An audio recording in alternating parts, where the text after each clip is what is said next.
Obrigado a todos que estão assistindo esse vídeo. Eu sou o Wilson Marques e na continuação da felicidade, que seria para o grego eudaimonia, o encontro que há do ser humano com ele próprio. Um gato não precisa de felicidade, ele encontra um peixe.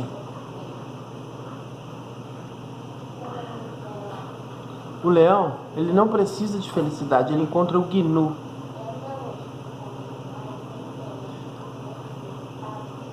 Quando nós atribuímos o significado desse termo felicidade, nós atribuímos aí um contentamento pleno. Essa plenitude pode se restringir a qual período? Sendo nós uma movimentação, um trânsito de células, como diria Sêneca, talvez, como diria Epicuro, certamente, como diria Friedrich Nietzsche, o pós-modernismo, ele eliminou a Era das Trevas, porque essa era a busca. Nós temos aí os três medos: o medo da sociedade, dos corpos, do acidente, da navalha do assaltante. Nós temos o segundo medo, o medo da defamação, da calúnia, da justiça, da lei, do vizinho, do chefe.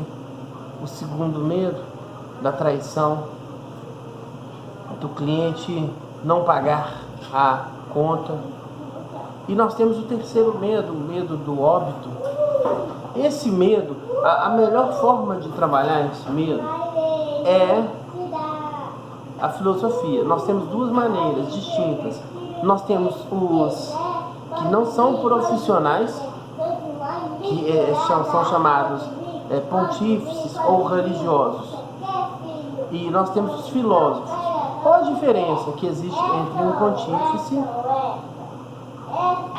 e um filósofo? Um filósofo, ele tem o entendimento que o pontífice tem, e ele tem um entendimento além, maior, ele conhece mais. O pontífice, ele se restringe a um livro, ele aceita um livro como verdade, e ele estabelece que quem não entende, quem não acredita, quem não segue as orientações daquele livro está na mentira. Não existe um elemento, não existe uma religião que conseguiu demonstrar isso com eficácia, com eficiência, com excelência. A discussão que havia lá no início, quando estava João, aquela discussão era: bastava para a natureza, bastava ela ser natural. Para o peixe, bastava ele ser peixe, nadar. E o gato, bastava ele gatear. E o sapo, era somente necessário ele sapear. E o homem, ele tinha que, para ele atingir a divindade, para ele atingir a excelência, o homem, ele tinha que assim ser demais. E ele sendo demais, ele seria feliz. Então esse é o critério estabelecido para a felicidade do ser humano. Esse é o critério. Esse critério que foi estabelecido, nós temos ele ainda hoje. Qual é a pauta existencial que nós temos? Uma pauta biológica. Você vai medir a sua pauta. É continuação do vídeo anterior, esse filosofia instantânea, felicidade. Então, você vai medir a sua pauta e vai falar assim: bom, eu sou... Depois daquelas perguntas que você fez do vídeo anterior, vamos às perguntas desse vídeo. Você terá que fazê-las também. Outras, a sequência, você vai perguntar assim: eu sou feliz? Aí primeiro você vai ter que estabelecer o que é felicidade, o que é você. Para você ter uma convicção da felicidade, será necessário que você entenda primeiro o que é felicidade e primeiro o que é você. Se você entender que você é apenas um agregado de átomos, que tem uma parte anímica com energia que controla e faz você fluir e existir e ter a movimentação, você ter um controle, você ter uma continência motora dos movimentos do seu corpo. Se você entender dessa forma, porque assim, vai depender da forma que você entenda. Se for ela existencialista, você vai pensar assim, sempre existe uma existência que precede a essência, né? Então, a existência precede a essência, ou seja, você é existencialista. Se você pensar assim, não, eu sou monista, eu sou apenas isso aqui, que sou nesse momento, como Baruch Spinoza. No próximo momento, você é o que você é nesse momento, e mais os átomos que esbarraram e encostaram e atritaram e causaram um conflito atômico, porque nós estamos aqui, todos nós somos feitos de átomos, tabela periódica, 118 elementos, e todas as coisas que existem também são átomos. O ar que nós respiramos também é átomo. Então nós precisamos assim de entender primeiro ou monista ou existencialista. Vamos separar dessas duas maneiras. Dessas duas maneiras, dentre estas, a mais conhecida é a maneira existencialista, como é tratada aí pelos religiosos ou pontífices, como é tratada pelos filósofos. Os filósofos, eles se restringem à sabedoria. Os pontífices se restringem à opinião, porque sendo sabedoria, sendo opinião, quando um filósofo fala assim, olha, isso aqui, porque, por exemplo, eu não sou assim, não é eu que estou falando, eu tenho um legado. Outros filósofos fizeram isso que eu fiz. O Sócrates perguntou assim para Querofontes, mas por quê? Sibila disse que você, Sócrates, é o homem mais sábio de Atena. Mas por quê? Não sei. Sibila falou. Então, o oráculo de Delfos, Sibila, irmã de Pitágoras, foi quem disse a Sócrates, e foi quem disse a Querofontes que Sócrates era o homem mais sábio que existia. Atena era simplesmente, nós poderíamos considerar o espaço-porto, era o Wall Street, Sibila. O Wall Street é a avenida que comanda toda a economia mundial nos Estados Unidos. Então, Atena tinha esse critério, né? Atena era o lugar principal.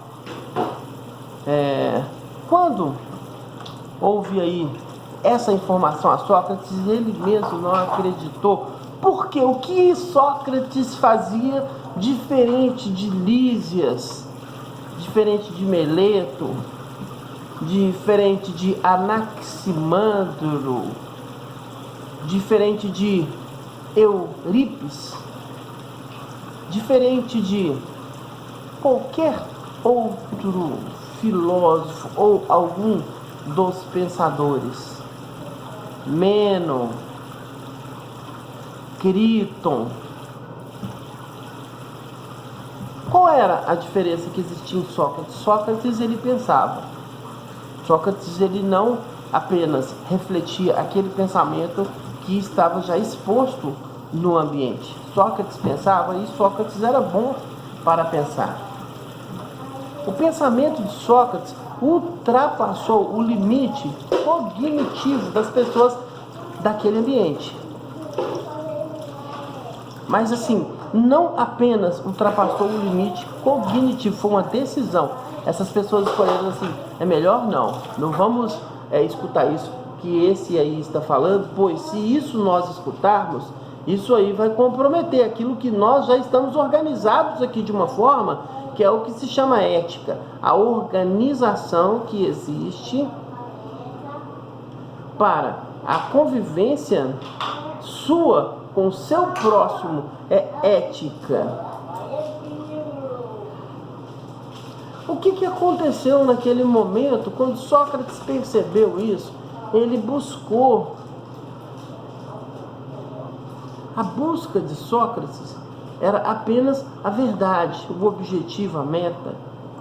Ele queria provar para Delfos que Delfos estava errado. Ele queria provar para todos que Delfos se enganou. E esse foi o problema, Sócrates não conseguiu comprovar isso. Ele tinha que demonstrar que ele não era o homem que existia mais inteligente em Atenas, mesmo porque ainda não existe uma definição de inteligência.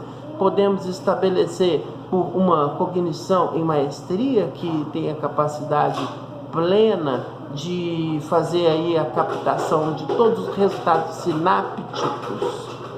Poderíamos estabelecer assim inteligência? Bom, felicidade. Como o homem não possui a mesma tecnologia de um gato para ser feliz, porque o gato ele só tem essa opção, gatear. O homem ele precisa criar e inventar a sua própria forma, maneira de existência. Qual a relação que existe entre a felicidade do ser humano, de cada indivíduo, com o Covid, com todos os elementos que estão... Pode jogar aí na pia? Todos os elementos que estão dispostos à sociedade,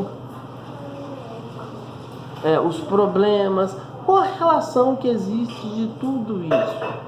Existe uma relação? A felicidade ela está restrita na síndrome do pânico? Ou na depressão, ou na ansiedade? Bom, nós entendemos assim. A primeira maneira que nós temos para poder interpretar assim a questão da existência, o Emílio Durkheim, quando ele saiu da filosofia, o esquema que ele fez, que era diferente da filosofia, ele chamou isso aí de sociologia, o estudo da sociedade, e ele estabeleceu assim, bom, nós temos que ter uma administração, uma contabilidade dos momentos que nós temos, porque o difícil é encontrar um momento que realmente é feliz. E será que existe alguma vida feliz? Essas perguntas de Emile Durkheim, elas ainda não foram silenciadas. E a maneira que seria, bom, a pauta biológica certamente é um equívoco, sendo existencialista. Se for monista, a pauta biológica serve. Mas para a pauta biológica monista, a questão toda é que, para que regras? Para que o Leviatã? Essa é a questão. O Leviatã, um acordo, vamos fazer um acordo. Somos fracos, todos nós. Vamos fazer um acordo, ficamos fortes. Aqueles todos que não tiverem um acordo são incomodados por nós que passamos a ser fortes.